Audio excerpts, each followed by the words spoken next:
সরকার ২০০ টাকা নির্ধারণ করেছিল, আমি এর আগে এখান থেকে সেই ২০০ টাকা করে নিয়েছি। আজকে শুনছি যে যেহেতু দূর দূরান্তের যাত্রী সবাই একটু বেশি দিচ্ছে সামান্য কিছু, এবং এখানে ইনশাল্লাহ সবাই তেল পাচ্ছে। আমি যে কয়দিন আইছি তেল পাইছি মনিরুদ্দিন, এখানে ভোগান্তি হয়নি ওইভাবে আমার। তবে একদিন ২ দিন পাইছি যে দুঃখিত তেল নাই, হয়তো দুপুরে পাইছে কিন্তু সন্ধ্যায় এসে দেখি যে আবার তেল পাওয়া গেছে, হয়তো তাদের গাড়ি চলে আসছে, তেল পাওয়া গেছে।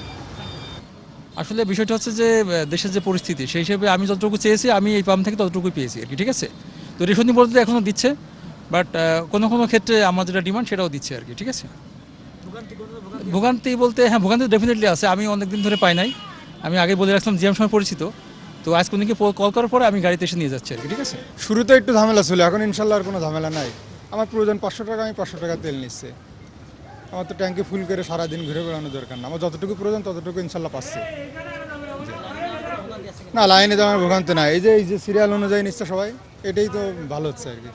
হ্যাঁ, লংয়ে যাচ্ছি, আমাদের তেল দিচ্ছে না। 10 লিটার করে তেল দিচ্ছে, কি পরিবহন গাড়ির তেল লাগে 150 litre, Dhaka up down 120 litre, 30 litre, 150 litre তেল লাগে, তেল পাচ্ছি না। 4-5টা পাম্পে ঢুকাইছি, গাড়ি ফেরত আইছি। এই সমস্যা, বিশাল সমস্যা তেলের ভাই। কী করে গাড়ি চালাবো? যাত্রী তো কঠিন ভোগান্তি হবে। তেল না পালে তো আমরা গাড়ি চালাতে পারবো না, যাত্রীও তো আমরা আনতে পারবো না।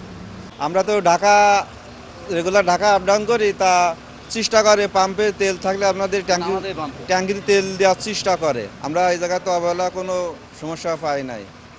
এখন হ্যাঁ, আপনার এই পাম্পের নজরম্যান আপনার ম্যানেজারিরা আসলে তেল দেওয়ার চেষ্টা করতেছে, যতটুকুরা আনতে পারতেছে সেই অনুযায়ী এরা সাপ্লাই দিচ্ছে।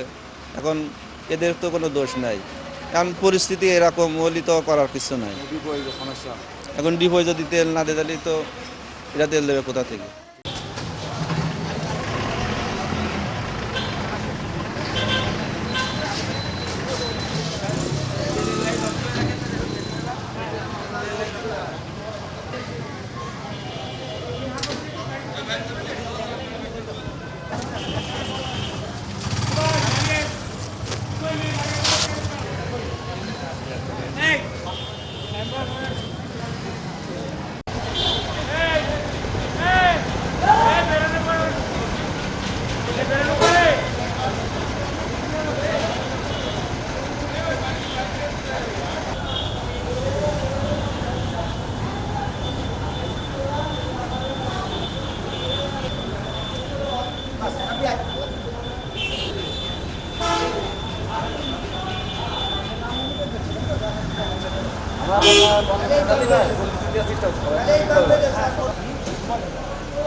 তেলে সাহেব বসতে ভাই, আমাদের আপাতত পেট্রোলটা নেই। ডিপোতে আসতেছে, গাড়ি উঠে আছে, ঘন্টা 2 মধ্যে গাড়ি ঢুকবে। আর অক্টিনটা আছে, অক্টিনটা দিচ্ছি, এখন কতক্ষণ চলবে জানি না। আর ডিজেল যেটুকু আছে আমাদের মানে হাজারখানেক, এখন ডিপোতে আসবে, তারপরে আমরা আবার মানে সবাই দেওয়ার চেষ্টা করছি। এই যে গাড়িটা ঢুকেছে, 50 লিটার তেল লাগবে, আমি তাই সাহেবকে যাচ্ছে, আরও গাড়ি আছে, আমি 40টা দেবো তারে। আর ডিপোতে তেল আসলে আমি ওনার যাইতো প্রয়োজন, মানে আমি যতদূর পারতেছি আমরা দিচ্ছি। কারণ ডিপোতে ভাই যদি ঝামেলা হয়, আমরা কত দূর কী করবো? আমরা স্বাভাবিকভাবে তেল দিয়ে যাচ্ছি, এনার আরও পাশে লোক আছে, শুনেন, এই প্রশ্নটা আছে।